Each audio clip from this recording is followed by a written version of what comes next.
Donald Trump was in his suite at Trump Tower, looking out over Manhattan as the evening lights began to glow. His team was gathered around the conference table, papers spread out, phones buzzing. Hope Hicks approached, holding a clipboard. "Mr. Trump, are you sure about this? CNN isn't exactly friendly territory." Trump turned, his eyes sharp. "Exactly why I'm doing it. They think they can ambush me. They're wrong. I'll give them a show." Hope hesitated. "The producer just called. They're planning to hit you hard on the recent rally comments and your latest Truth Social post about the border crisis." Trump smirked. "Good. They'll look foolish when I give them the facts." As the car pulled up to CNN's headquarters, a small crowd had already gathered outside, some supporters waving flags, a few protesters shouting slogans. The energy was tense, but Trump was unfazed. He walked through the building's glass doors with his usual confident stride, surrounded by security and staff. Inside the green room, a producer popped in. "Mr. Trump, we're live in 5 minutes. Just a heads up, Jake Monroe will be hosting tonight.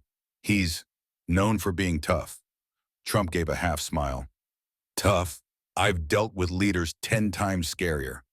Let him try 'em." As the seconds counted down, Trump adjusted his tie and took a deep breath. The studio was set. Bright lights, sleek screens, and the bold red and white CNN logo looming behind the host desk. Jake Monroe, a well-known liberal host notorious for his sharp questions, sat waiting, looking calm but determined. The countdown ended. The intro music played, and Jake turned to the camera. "Good evening. Tonight we have a very special guest. The man who has dominated headlines and continues to be a polarizing figure in American politics.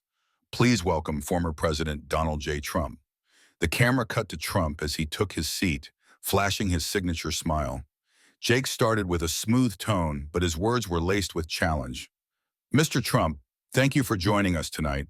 Let's start right away. Recently, you have made some controversial remarks at your rally in Ohio. You said that the current administration is weak and clueless. Don't you think that kind of rhetoric deepens division in the country?"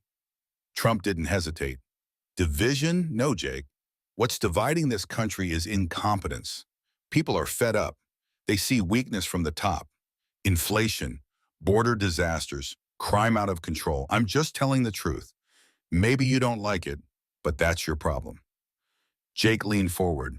"But you do realize that calling the president weak on a public stage is seen by some as inciting hostility, right?"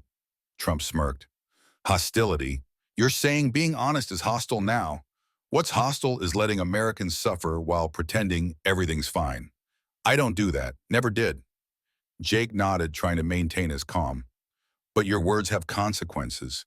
Some of your supporters have taken to social media with violent rhetoric. Do you take any responsibility for that?" Trump raised his hand slightly.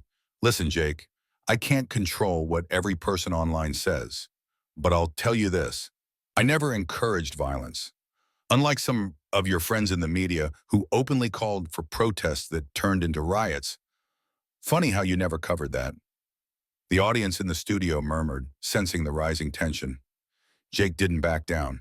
"Let's talk about your recent Truth Social post, where you said the border crisis is intentional sabotage. Are you accusing the administration of deliberately allowing illegal immigration?" Trump leaned back. "I'm saying what millions of Americans see. It's either sabotage or stupidity. Pick one. When you open the borders, what do you expect? A picnic? It's chaos. It's dangerous. It's not an accident. It's bad policy." Jake attempted to cut him off. "But that kind of statement implies this." Trump raised his voice slightly. "No, Jake, it doesn't imply one. It states, clearly, the border crisis didn't just happen. It was allowed to happen. And if you can't see that, maybe it's time CNN stopped being a mouthpiece for bad ideas and started asking real questions." The studio fell silent for a moment. Jake cleared his throat, looking down at his notes. "Well," he started, trying to regain control, "we have more questions lined up, but first, we need to address your continued support or the January 6th defendants. Do you truly believe they're being treated unfairly?" Trump leaned forward, eyes locked on Jake. "Absolutely. They're being treated like political prisoners. You don't throw people in solitary for trespassing. You don't hold them without bail for months. The justice system is supposed to be blind, not politically motivated. But you won't report that, will you? Jake tried to speak, but Trump didn't let up. Let me tell you something. If you spent half as much time covering real injustices instead of smearing people who voted for me, maybe CNN wouldn't be losing viewers faster than Biden loses his train of thought. The audience gasped.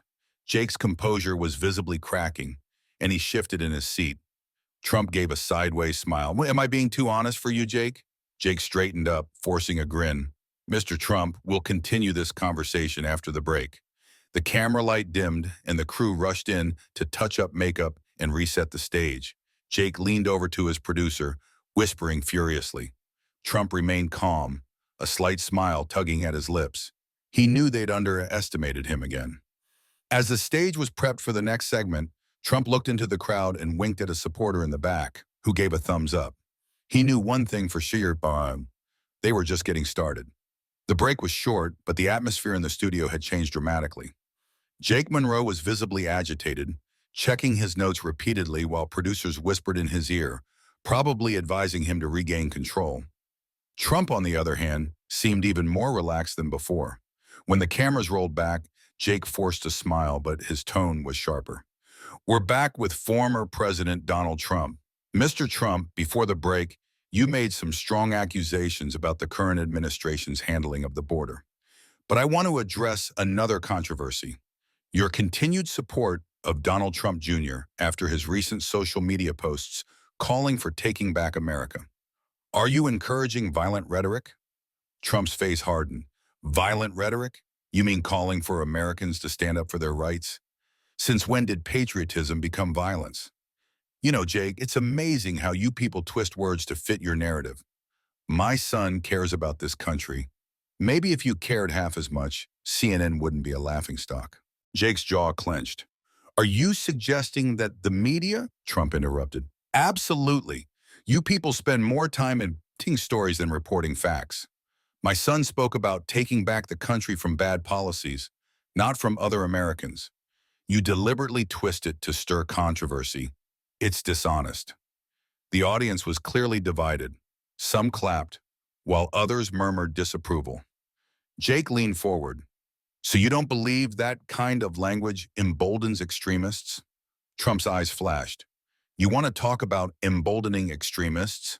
How about when your network spent months justifying riots that destroyed businesses and lives? Or when you called people mostly peaceful while buildings burned in the background? Don't lecture me about rhetoric, Jake. Clean your own house first. Jake tried to regain control, but Trump wasn't done. And another thing, it's amazing how you'll twist anything my family says into a threat while giving a free pass to radical activists who openly call for violence. You're hypocrites, plain and simple. A younger reporter from the sidelines shouted out, breaking protocol. Mr. Trump, do you regret any of your Truth Social posts that seem to downplay the pandemic? Trump glanced over, unimpressed. Regret telling people not to panic? Regret questioning lockdowns that destroyed small businesses while big corporations made record profits? No, I don't regret a thing. I regret that the media scared the hell out of everyone and destroyed lives. You didn't report science. You reported hysteria. The tension was thick enough to cut with a knife. Jake cleared his throat. Mr. Trump, many believe that your refusal to endorse vaccines early on contributed to hesitancy. Do you feel any responsibility for the consequences? Trump leaned in, eyes locked on Jake. I supported Operation Warp Speed. I encouraged vaccines. But I also believe in choice. You don't bully people into medical decisions. That's called freedom, something you guys at CNN seem to hate. Jake was losing his composure. But your comments about not fearing the virus, Trump cut him off. Jake, your network pushed fear for ratings. I pushed hope because fear cripples a nation. Look at the facts. The economy tanked, mental health crises skyrocketed, addiction rates soared, all because you people wouldn't let anyone question the lockdown narrative. Jake, trying to regain ground, raised a new topic. There's also been a lot of criticism about your continued support for conservative causes, despite losing the 2020 election. Some say you're just trying to stay relevant. How do you respond? Trump didn't hesitate. Stay relevant. I've got more support now than I did back then. You think I'm doing this for fun? No, I'm doing this because America needs strong leadership, not people who buckle to political pressure or push agendas. Your network can't handle that. That's why you're obsessed with Malaysia, because I don't fit into your little box. Jake, clearly frustrated, tried another angle. Let's talk about your financial dealings. There's ongoing speculation about your tax records. Can you clarify why? Trump's voice boomed. Here we go again. Fake news about taxes. I've paid millions in taxes. I took legal deductions, something every businessman does. Why aren't you asking about Hunter Biden's shady deals, or why politicians in Washington mysteriously get richer every year? You won't touch that. Hypocrites. The audience was now clearly divided, with some cheering loudly and others visibly displeased. A woman from the back shouted, "You're just dodging the question." Trump turned toward her, unfazed. Dodging? No, I'm pointing out that you people only care about financial transparency when it's me. Ask your own network why they gave Cuomo a free pass while he was raking in book deals during a pandemic. Hypocrisy. Jake's face was turning red. He flipped through his notes desperately, trying to find something that could corner Trump. Finally, he pulled out the big question. Mr. Trump, many Americans believe your ongoing support for conservative movements is just a way to divide the country further. How do you justify your rhetoric when it clearly incites division? Trump laughed dryly. You want to talk about division? Your network divided this country. You labeled half the country as extremists, deplorables, and threats to democracy just because they didn't vote the way you wanted. I'm not dividing anyone. I'm speaking for the people you ignore. Jake raised his voice, trying to regain control. But you're known for inflaming tensions.